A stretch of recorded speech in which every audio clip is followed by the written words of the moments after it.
আজিজুল হক ইসলামাবাদী হযরতুল আল্লাম হযরত মাওলানা আজিজুল হক ইসলামাবাদী হযরতের মধ্যে আমাদের মাঝে নসিহত পেশ করবেন। আমরা যে যেখানে আছি আমরা প্যান্ডেলের নিচে বসে পড়ি, সকলে শান্তভাবে বসে যাই, হযরতের আলোচনা শুনেন। আজকের হযরত এসেছেন, সারা বাংলাদেশে প্রোগ্রাম করছেন, এত কষ্টের মাঝে আমাদের আজকে লাকসাম কওমি মাদ্রাসা সংগঠনকে সময় দিয়েছেন।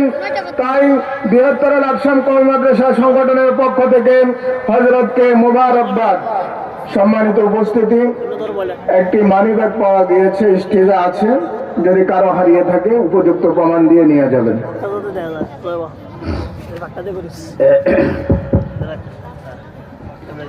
আসসালামু আলাইকুম ওয়া রাহমাতুল্লাহি ওয়া বারাকাতুহু।